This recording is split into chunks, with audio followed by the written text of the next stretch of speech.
Bonjour à tous, merci d'être venus à notre webinaire. Je me présente, je suis Morgane, je travaille chez Liti et je suis experte en stratégie événementielle et je te laisse te présenter Lucas aussi. Merci Morgane, bonjour, bonjour à tous. Moi, Lucas, pareil, stratégiste événementiel. Avec Morgane, on accompagne nos clients dans l'optimisation de la gestion de tous les process d'organisation d'événements, invitation, relance, analyse des données derrière. Tout à fait. Donc je vais débuter ce webinaire. Effectivement, je voudrais parler un peu de la distanciation sociale qui aujourd'hui nous pousse tous à revoir nos pratiques de communication et à se retourner vers des solutions bien sûr numériques à distance, toujours dans l'idée de maintenir le lien. Donc, que ce soit des formations, des apéros de discussion ou des séminaires, des événements d'entreprise toujours, tout ça, n'échappe pas à cette règle. Et effectivement, en version online, un événement, d'entreprise peut prendre, plusieurs formes. La forme d'une présentation, d'une masterclass, d'un programme de formation ou encore d'un échange avec un expert et bien d'autres formes, ça c'est sûr. En tout cas, si un événement en ligne demande bien sûr bien moins de préparation logistique qu'un événement physique, la préparation et le suivi demeurent toujours essentiels, ça c'est sûr. Et c'est ce que nous allons vous présenter, les bonnes pratiques pour réussir l'organisation de votre événement en ligne, mais aussi vous donner des tips pour comment faire vivre votre événement en ligne. Donc, vous avez bien sûr choisi l'outil de visioconférence adapté pour votre événement en ligne. Là, vous avez fait vraiment le plus simple. Il faut maintenant passer à la véritable planification et effectivement, le défi principal d'un événement en ligne est, tout d'abord de réussir à attirer suffisamment de participants ou en tout cas, autant de participants que le nombre idéal que vous avez fixé. Lancer un événement en ligne nécessite, donc la mise en place d'un plan de communication solide. Donc c'est ce qu'on va voir. On va, parler un petit peu des fixations des objectifs, le contenu et ensuite le plan de communication. Donc là, il va falloir définir les objectifs de votre événement. On le sait, car un événement en ligne coûte quand même très peu comparé à un événement physique, ça c'est sûr, et ce qui peut, du coup nous tenter à de les multiplier sans objectif particulier. Pour autant, un événement en ligne nécessite des ressources pour sa mise en place, parce que ça occupe quand même le temps précieux des participants, mais aussi des intervenants et ça peut aussi impacter, la notoriété de votre entreprise.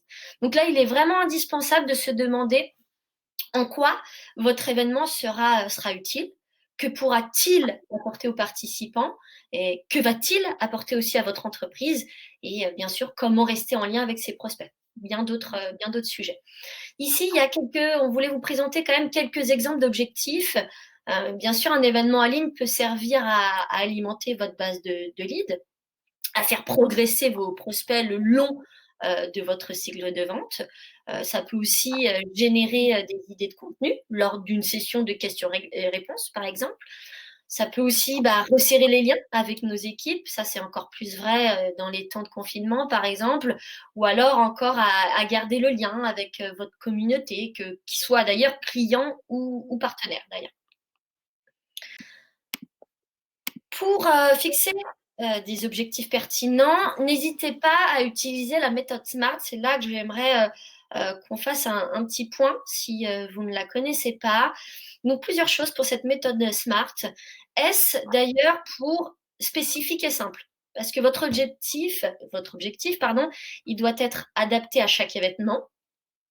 Le M de mesurable parce que vous devez être capable d'évaluer la réussite de cet objectif par des indicateurs, bien sûr, de performance, tels que le nombre d'inscrits, le nombre de participants, ça peut être le taux de satisfaction, le nombre, par exemple, de réponses au call to action. Il doit être aussi ambitieux. S'il y a un enjeu, c'est certainement que cet objectif est important pour votre entreprise. R pour réaliste. S'il doit être ambitieux, votre objectif doit cependant rester atteignable, ça c'est sûr. On ne veut pas démotiver l'équipe chargée sur toute sa réalisation. Et enfin, T pourtant, votre objectif, en fait, il doit avoir une limite de réalisation fixée. une deadline, en tout cas, afin que vous puissiez déterminer les ressources nécessaires à sa réalisation. En tout cas, les objectifs que vous aurez déterminés, le type d'événement en ligne pertinent aussi à mettre en place.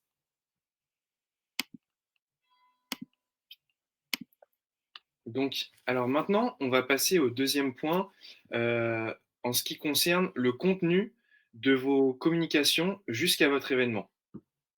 Donc, on verra après plus tard dans le webinaire en ce qui concerne le planning de communication, mais là, on va plus se concentrer sur le contenu. Donc, en fait, l'idée vraiment, quand vous apportez des nouveaux éléments, eh bien, c'est qu'à chaque relance, il y en ait un qui soit différent. Pour justement, en fait, de manière générale, teaser votre événement et donner envie tout simplement à votre participant de venir, que ce soit sur un événement physique, mais encore plus sur un événement online. Donc, vous pouvez par exemple, dans un premier temps, évoquer les thématiques, donc tous les sujets qui vont être abordés lors de votre événement. Ensuite, dans un second mail de relance, eh bien, augmenter le teasing avec justement les speakers, leur job, leur fonction, ce genre de choses, pour justement renforcer la pertinence de votre événement. Et ensuite, eh bien, par exemple, à semaine -1, préciser l'agenda, le planning vraiment précis de l'organisation de votre événement. Donc, encore une fois, que ce soit physique ou en ligne. Parce que même en ligne, il y a des événements qui sont par exemple des événements internes ou même des salons qui seront en ligne, qui peuvent prendre plusieurs heures. Donc, ça peut être bien aussi de ne pas négliger ce point et de justement préciser l'agenda. Ensuite, ça, c'est une petite méthode qui pourrait vous aider à adapter le contenu de vos événements. On n'est plus sur la communication, on est sur vraiment ce que vous allez faire pendant votre événement et quelle typologie d'événement vous allez choisir. Donc, une bonne question que vous pouvez vous poser pour vous aider, c'est de savoir si c'est un événement client ou un événement prospect, à quelle étape vous en êtes avec votre client ou votre prospect dans la prise de décision. Donc, est-ce que vous en êtes à la première étape, qui est l'étape de découverte? Est-ce que vous cherchez à entrer en contact avec des prospects? Est-ce que vous cherchez à faire prendre conscience du besoin de votre produit ou de votre solution? Est-ce que vous êtes à l'étape de la considération? Donc, est-ce que vous avez peut-être eu déjà plusieurs contacts avec un prospect? Vous cherchez à le réchauffer? Vous savez qu'il recherche des solutions? Donc, pour ces deux premières catégories, en fait, on va être sur des événements de typologie plus salon, par exemple. Donc, c'est vraiment des événements sur lesquels vous allez pouvoir rencontrer des prospects, créer un lien physique avec eux. Et pour ce qui est des événements en ligne, donc par exemple des présentations de produits, ce genre de choses. Des événements où il peut y avoir encore pas mal de personnes qui vous rejoignent.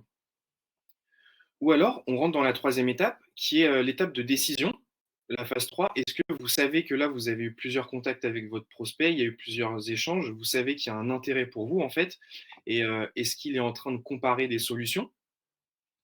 Ou alors, est-ce qu'il est à la dernière étape, à l'étape de l'achat? Donc, que ce soit un client, est-ce que vous cherchez à le fidéliser? Ou si c'est un prospect qui est très très chaud, est-ce que vous cherchez justement à vous différencier de la concurrence pour justement signer ce client? Donc, sur ces deux dernières phases, on va être sur des événements à valeur ajoutée, avec une valeur ajoutée plus importante. Tout simplement parce que justement, il va falloir trouver des moyens pour vous de vous différencier. Et là, ça va être des événements peut-être en plus petit comité, donc avec vos équipes commerciales de type séminaire, par exemple, ce genre de choses, meeting en ligne à thème, par exemple. Vraiment des événements où vous allez renforcer le lien avec lui pour lui permettre justement de, de signer ce contrat, de signer ce lead que vous avez. Et si on parle du troisième point, le plan de communication, il va effectivement falloir cibler votre communication. Donc, dans un premier temps, il va falloir définir une stratégie de promotion. Bien sûr, comme le disait Lucas, après avoir créé votre contenu, vient du coup le moment de choisir les canaux de communication à utiliser pour diffuser votre événement. Diffuser uniquement le lien de votre séance de visioconférence dans un email ou sur LinkedIn, ça sera vraiment pas suffisant pour attirer l'attention et surtout susciter l'intérêt de votre cible. Du coup, nous vous recommandons quand même bien sûr, de créer une page ou un site internet dédié à votre événement, afin de donner de la visibilité à votre événement. Vous allez pouvoir intégrer du contenu détaillé et interactif et de pouvoir inclure un formulaire, surtout d'inscription, relier tout ça à vos outils de relations clients.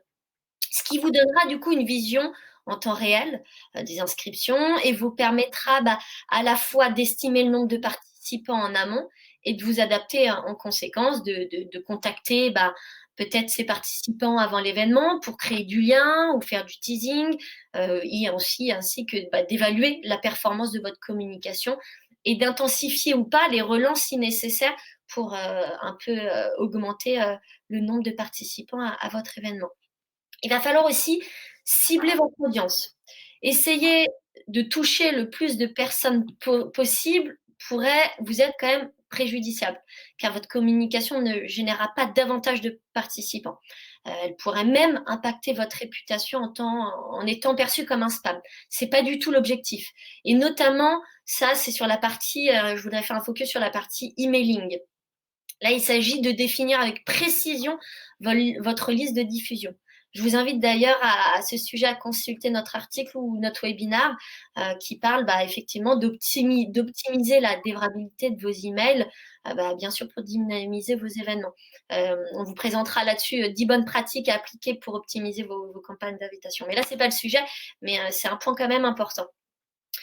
Du coup, effectivement, que ça soit via une publication, des messages sur LinkedIn ou alors par le biais d'une publication Facebook ou par du coup l'envoi d'un mail, ne négligez pas un bon ciblage et une bonne segmentation en amont pour ne toucher que les personnes les plus susceptibles d'être intéressées et de participer à votre événement. Car plus que le ratio, surtout du nombre d'inscrits par rapport au nombre d'invités, c'est surtout la qualité de vos participants qui est primordiale, bien sûr, pour que votre événement vous permette d'atteindre surtout vos objectifs. Là, j'ai voulu vous montrer quelques fonctionnalités, pas toutes, mais que l'on peut proposer pour gérer la communication de votre événement en ligne.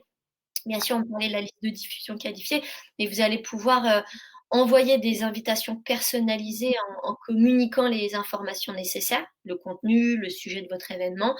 Vous allez pouvoir aussi proposer l'enregistrement de l'événement dans l'agenda des participants afin d'envoyer un rappel et surtout, un point important, d'éviter le no-show. Et je voudrais insister sur cette partie no-show.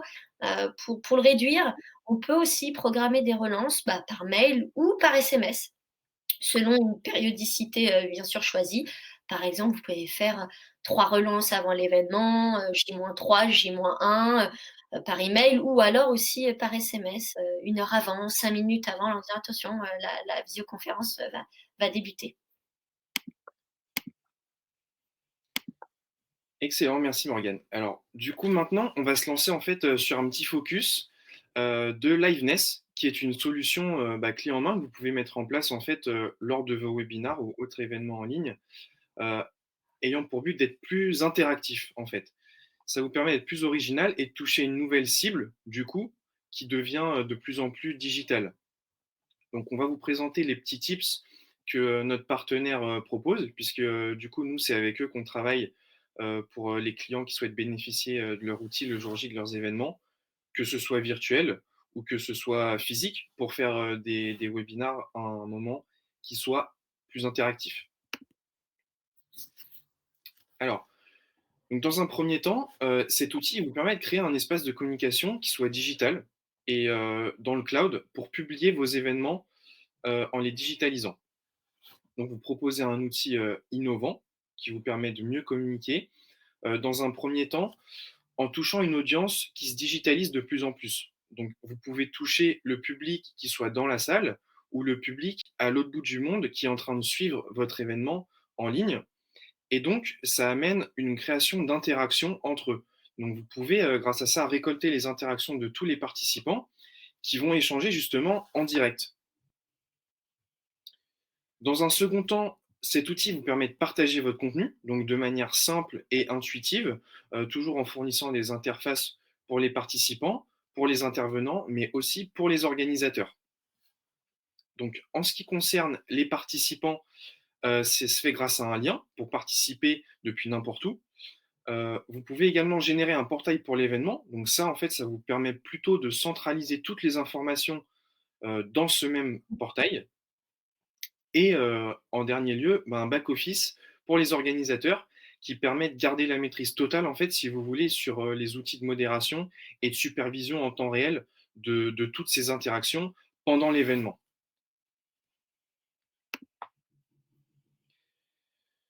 Dans un dernier temps, cet outil que propose Liveness, il vous permet également d'augmenter la visibilité de votre communication. Donc en fait, vous allez pouvoir faire que votre espace soit accessible partout et tout le temps. Donc ça vous permet de communiquer avant, pendant et aussi après vos événements, dans la continuité de ce que vous a expliqué Morgane sur le plan de communication. Donc ça vous permet d'annoncer votre événement et même de pouvoir récolter du contenu en amont sur les attentes, par exemple. Vous pouvez également piloter votre présentation en direct et faire réagir votre audience. Et vous pouvez, dans un dernier lieu, diffuser l'enregistrement de votre présentation à n'importe quel participant qui le demande, tout simplement. Tout à fait. Et moi, je voudrais insister sur deux choses.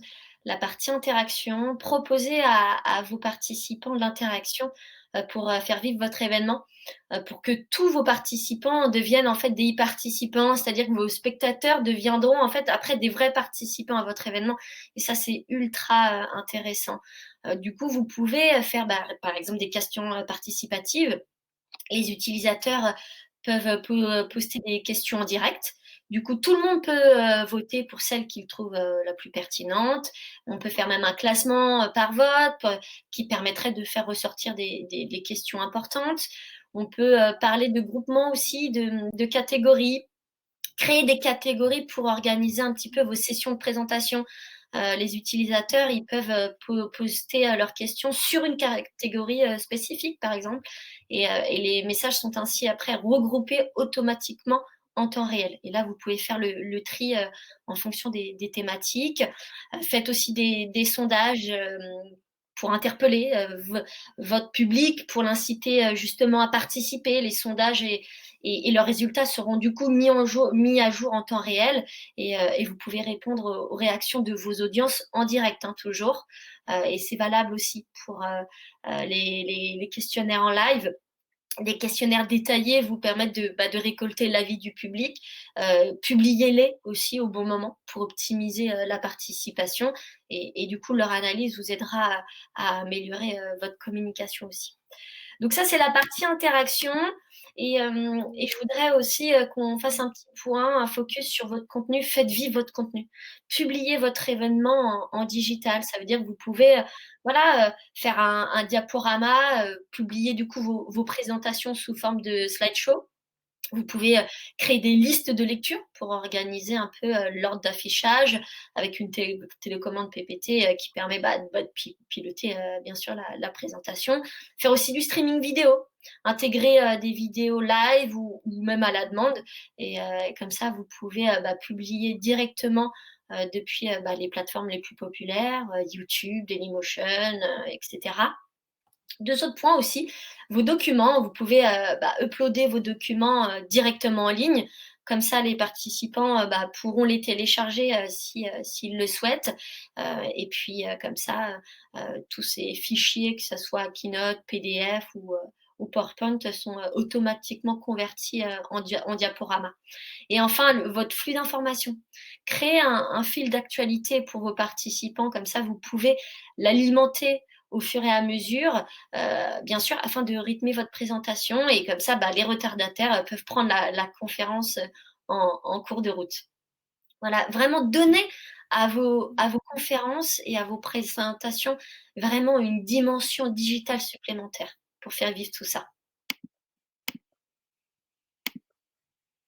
Et alors du coup, pendant l'événement, si on théorise un peu ces objectifs, ça va être de simplement créer du lien en fait, avec vos participants, créer du lien lors de vos événements en ligne, par exemple, ça peut paraître simple, mais en activant les caméras, parce que c'est toujours plus, ça donne plus envie, en fait, à vos participants.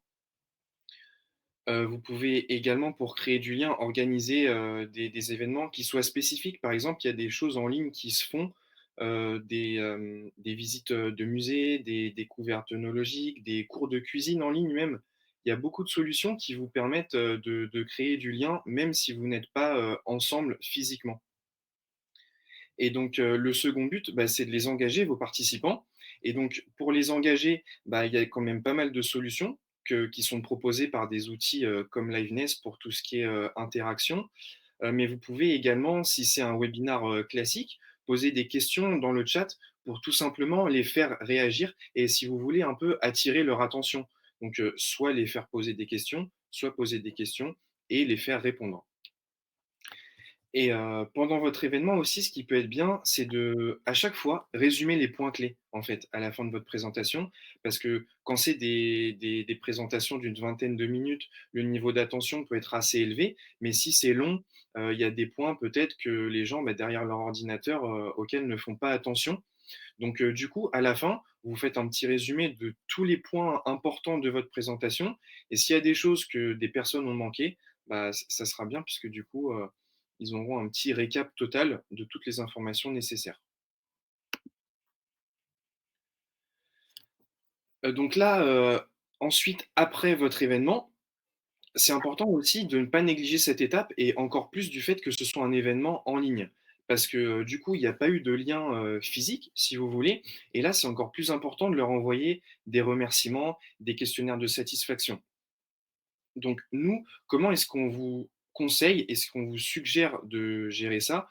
C'est tout simplement en générant des graphiques. Donc, des graphiques qui contiennent quel type d'informations?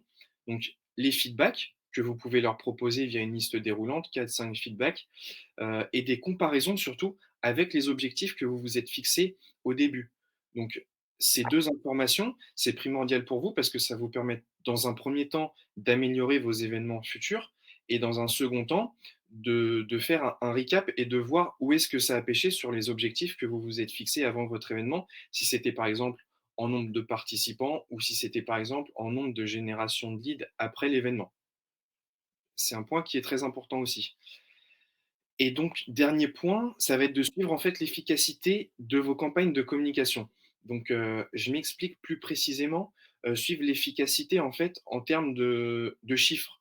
Donc, c'est-à-dire que si vous avez fait des campagnes de communication de mailing, par exemple, c'est bien aussi d'avoir des outils qui vous permettent de suivre le nombre d'ouvertures et le nombre de clics de vos mails. Parce que du coup, il y a des indicateurs qui peuvent vous aider pour la prochaine fois. Donc, si votre mail n'a pas du tout été ouvert, est-ce que c'est peut-être l'objet qui est trop long, trop court, qui n'est pas assez pertinent?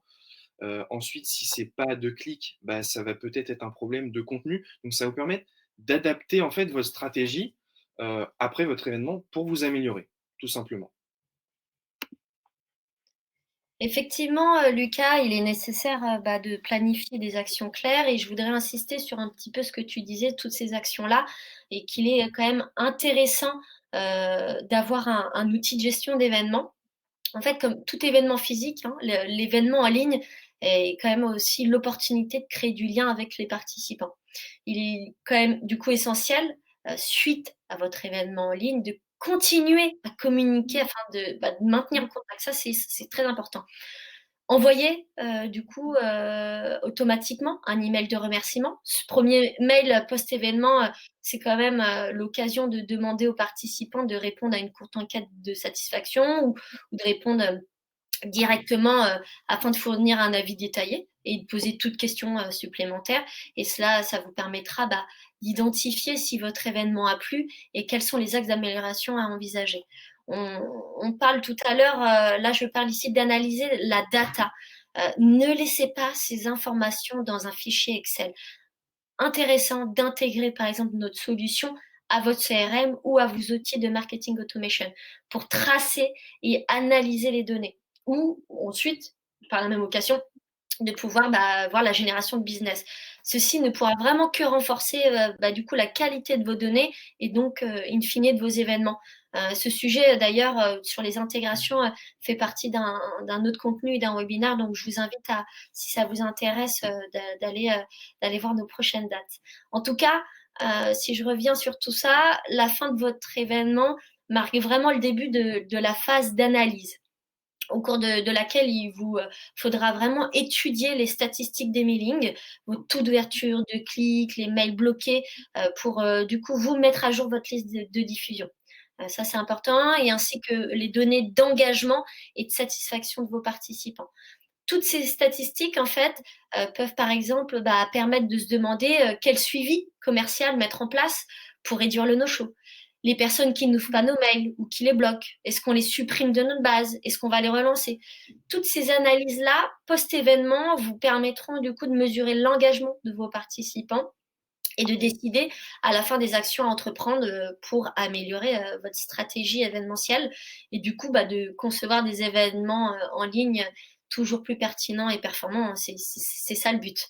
Et je vous ai mis un petit peu là quelques fonctionnalités effectivement qu'on pourrait vous proposer pour la partie suivi analytique.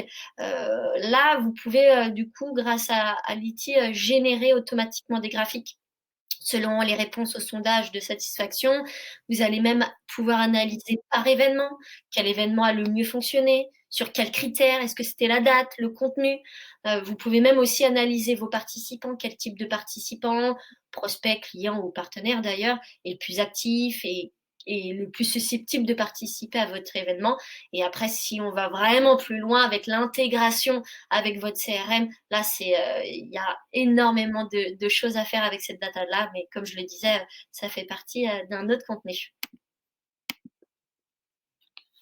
Excellent. Bah, du coup, merci Morgane. Si je résume bien tous les points qu'on a évoqués, toi et moi, l'idée vraiment de ce qu'il faut retenir pour l'organisation de vos événements en ligne, c'est de se fixer des objectifs qui soient smart et surtout qui soient spécifiques à chaque événement en ligne en fonction de la typologie d'événement.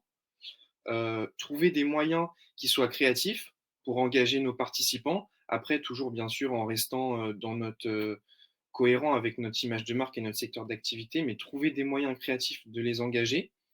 Analyser les données, surtout, point très important qu'on a soulevé pour tout simplement vous améliorer et ne pas avoir une perte de visibilité sur tout le travail que vous fournissez pour organiser vos événements.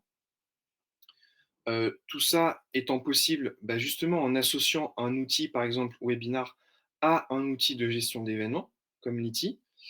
Et également, la clé, c'est d'animer les webinars de manière interactive. Donc, entre autres, par exemple, grâce à une solution comme Liveness, qui vous permet d'avoir à la main sur tout cet aspect-là concernant l'interactivité de vos événements, que ce soit physique ou en ligne. Tout à fait. Donc, merci Morgane, merci à tous de nous avoir rejoints pour ce webinaire aujourd'hui. On espère que ça vous a plu. Donc là maintenant, si vous avez quelques questions que vous vous êtes notées, c'est le moment de les poser dans le chat. Et puis avec Morgane, on va se faire un plaisir d'y répondre. Tout à fait. N'hésitez pas aussi si par exemple, parce que là, c'était pas une démo de l'ITI, donc il y a l'adresse mail et le numéro de téléphone de Morgane. Si toutefois ça vous intéresse, n'hésitez pas à nous contacter directement.